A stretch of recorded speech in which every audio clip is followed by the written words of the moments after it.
The darkness and lessons of war on humanity. Ever since humanity learned to stand upright, craft tools and build villages and cities, history has simultaneously written another chapter, that of violence and conflict. War has appeared not as a single event, but as a shadow, accompanying the development of civilization. Wherever there are people, conflict will eventually arise. The first battles were likely fought over a piece of land, for farming a herd of livestock or a water source. They were simple yet brutal. People killed each other for survival, to protect what they called territory, and out of basic instinct. But gradually, as tribes merged into nations, and power was concentrated in the hands of a few rulers, war was nitrogen monoxide longer simply about food. It became a game of power, a chessboard, where pieces of flesh and blood were mercilessly sacrificed. Someone once said, "The history of humanity is the history of war." Indeed, from ancient Egypt, Mesopotamia, Greece and Rome to China and India, the entire planet has been soaked in the blood of warriors. The Greeks saw war as a way to prove the courage and greatness of their city-states. The Romans turned war into an industry. Each expedition not only brought back land, but also slaves, gold, and wheat to feed the empire.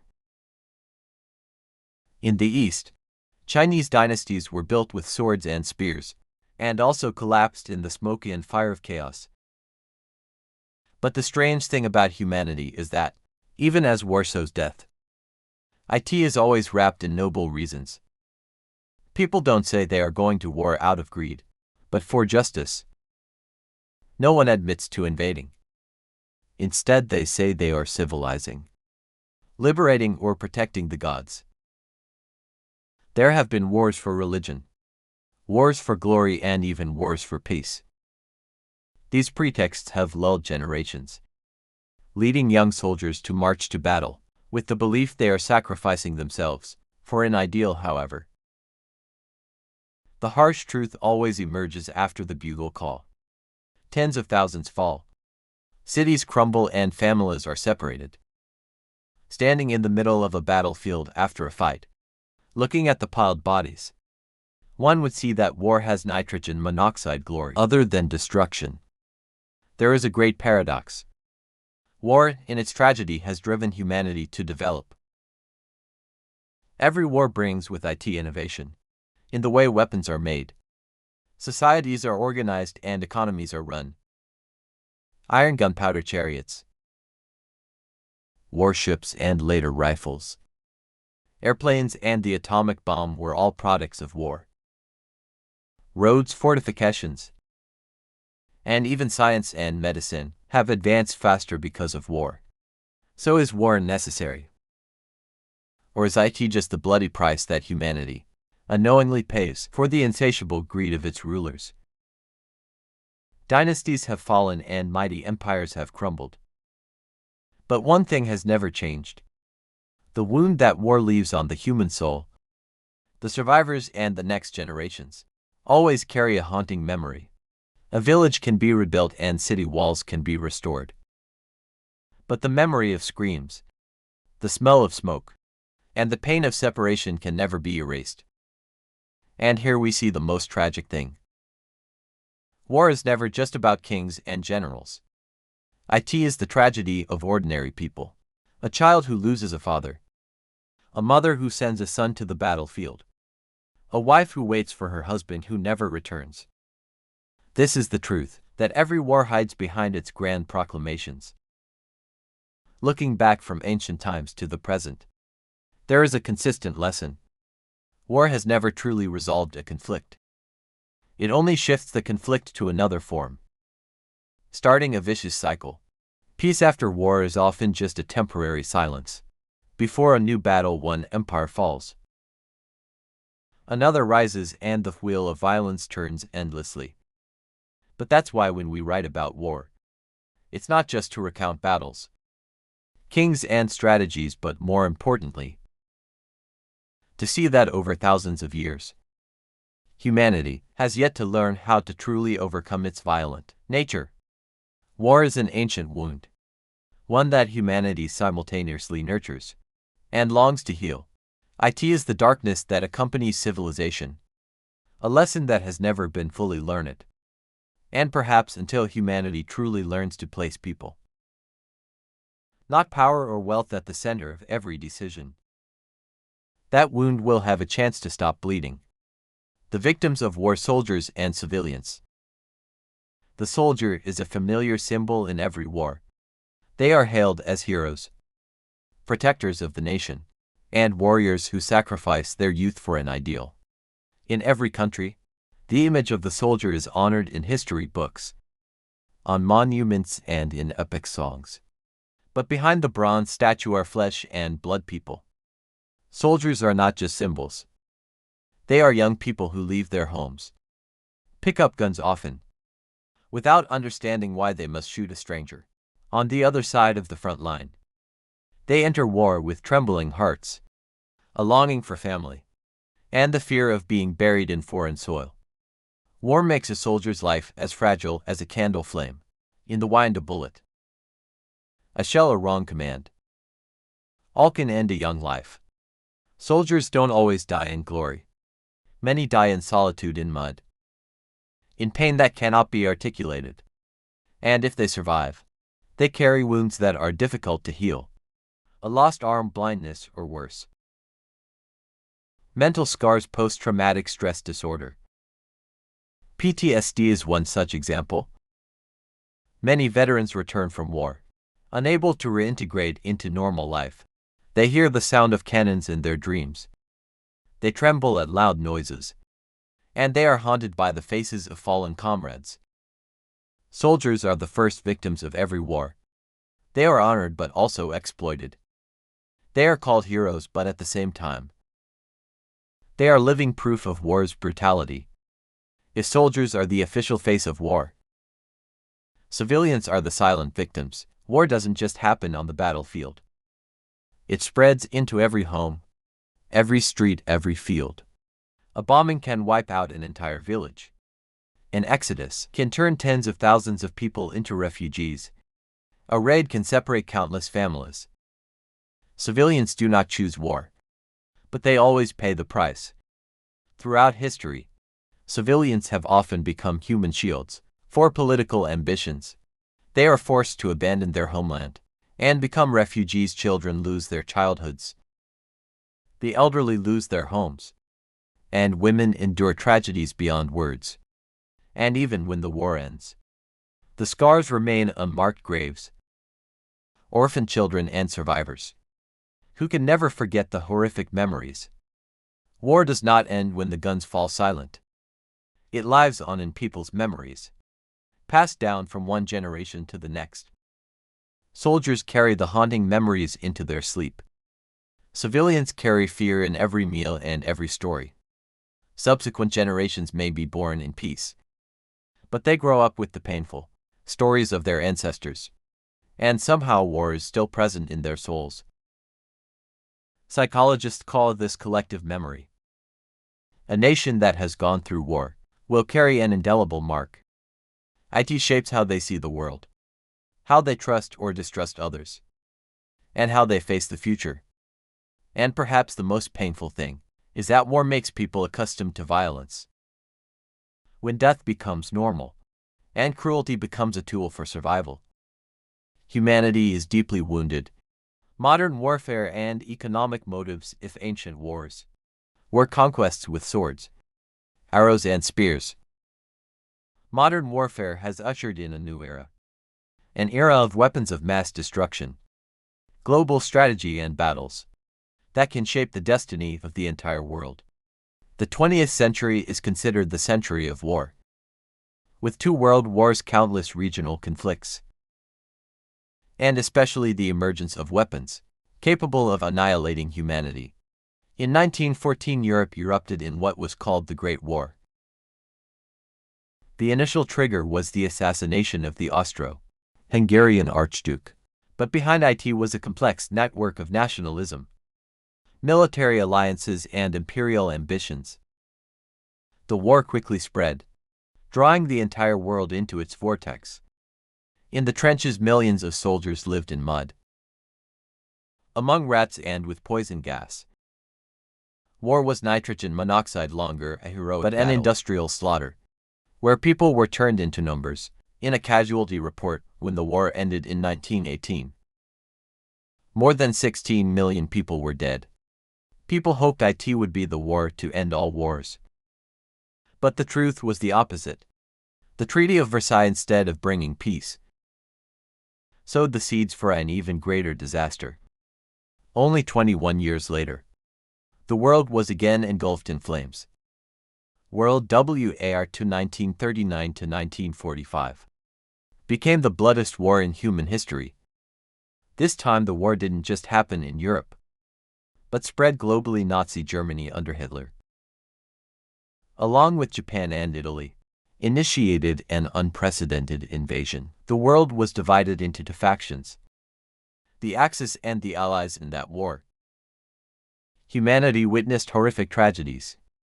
Concentration camps, where millions of Jews were killed in the Holocaust. Blanket bombing raids that turned cities to ashes. And for the first time, atomic bombs were dropped on Hiroshima and Nagasaki, killing hundreds of thousands in an instant. World War II ended with 6 million deaths, a terrifying number, nearly 1/10 of the world's population at the time. More importantly, it left a scar on humanity's conscience. For the first time, people understood that they could create a tool to destroy the entire planet. After World War II, the world was not truly at peace. Instead of direct war, humanity entered a new era.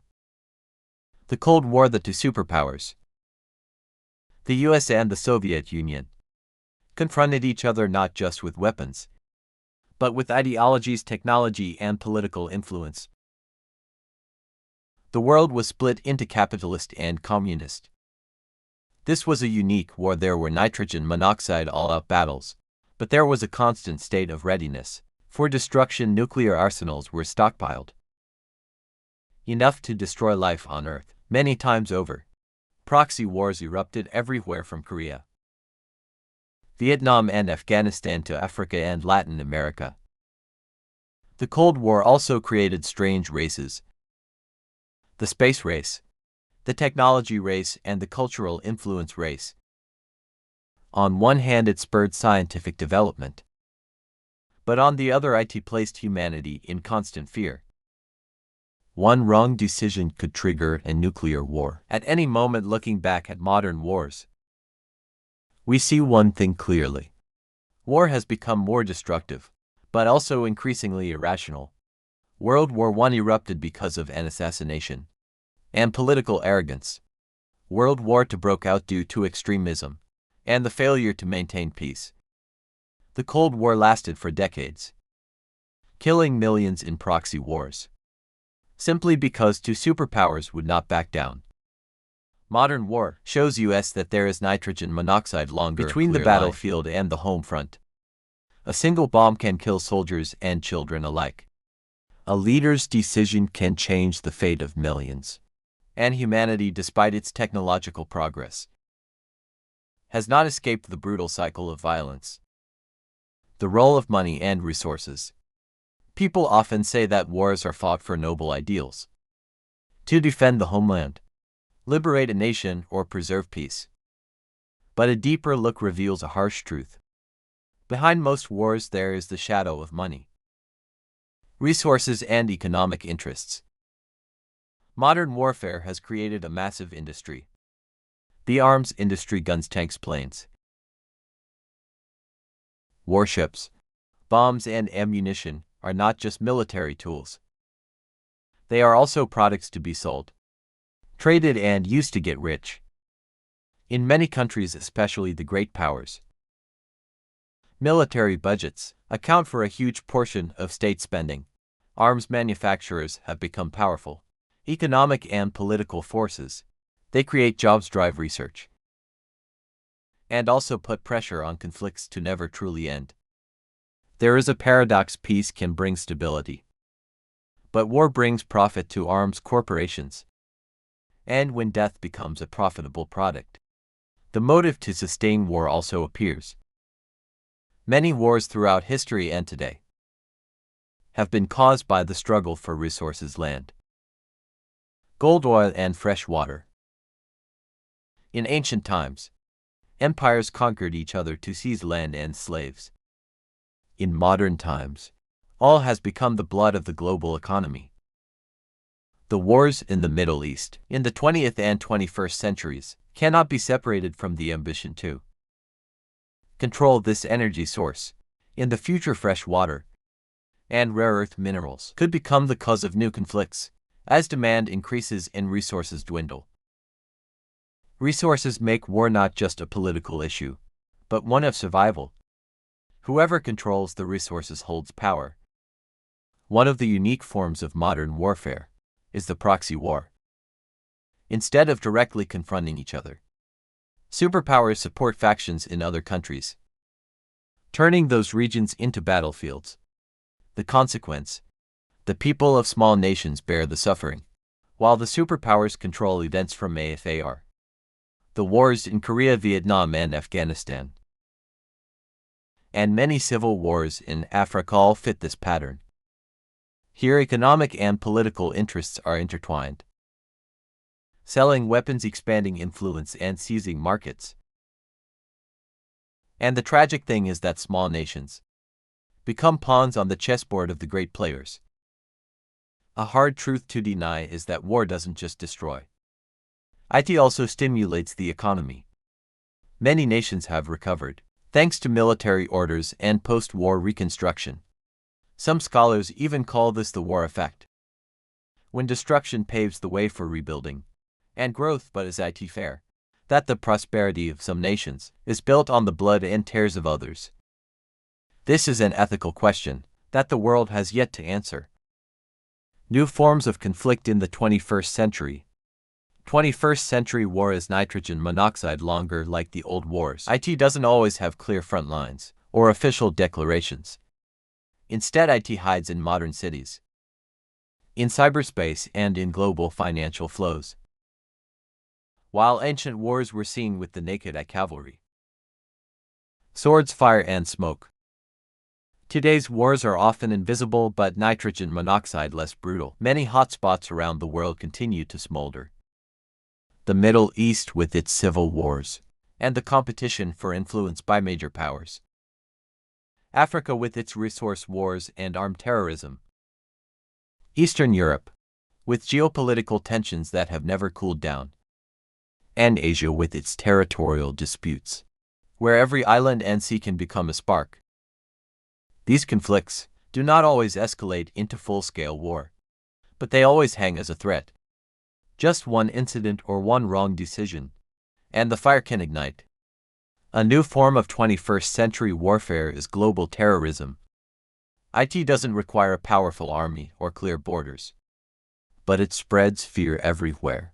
After the 9/11 attacks in the US, the world entered a phase where the enemy nitrogen monoxide longer wears a uniform or stands in formation but hides within society.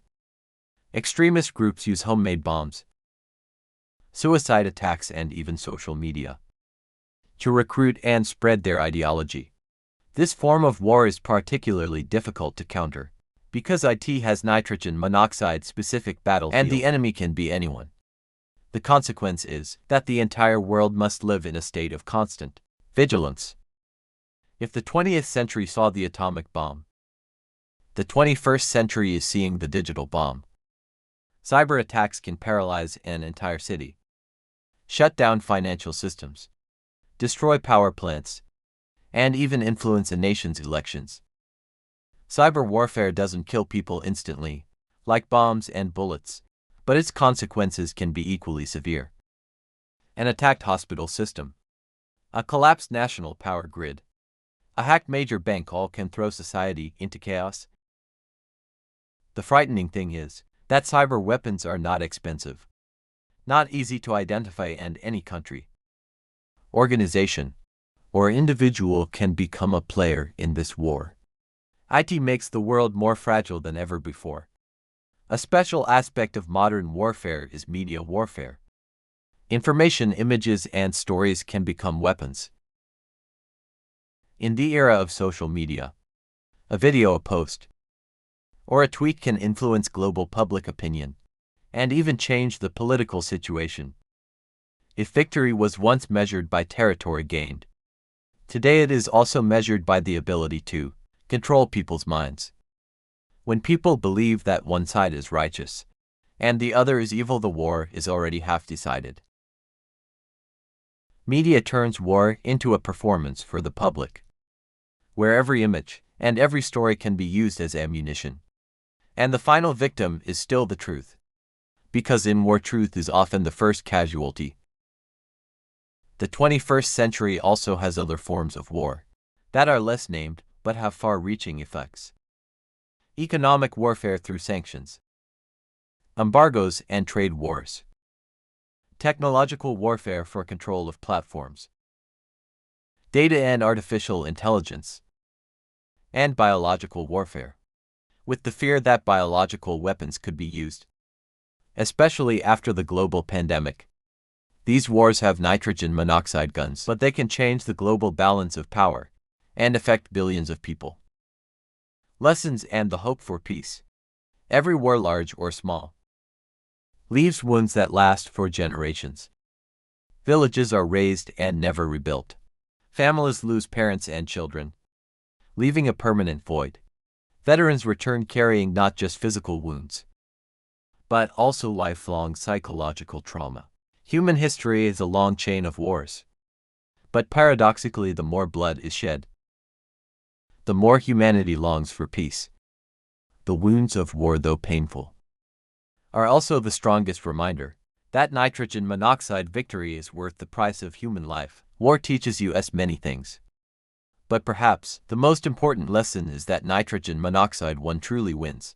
One side may gain territory, power, and resources, but what is lost? Trust, humanity, and opportunities for development can never be fully measured. From Hiroshima, from Berlin, from Rwanda, from Syria, all are milestones for the world to remember. That war can turn a magnificent city into a pile of ashes in just a few days. And the greatest lesson is this: preventing war is always cheaper and more humane than trying to fix its consequences. Many people think peace means there is nitrogen monoxide war, but in reality, true peace is not just the silence of guns. It is also when social justice is ensured. The gap between rich and poor is not pushed too wide, and people have the opportunity to make a living, learn, and love in a safe environment. If injustice, poverty, and oppression still exist, then peace is only superficial, because those are the very conditions that are fertile ground for conflict to arise. The current generation lives in a world full of contradictions. We inherit advanced technology while facing the dangers of modern warfare. Our responsibility is not just to prevent the past from repeating itself, but also to build a sustainable foundation for future generations. This responsibility does not lie only in the hands of politicians, but in every individual.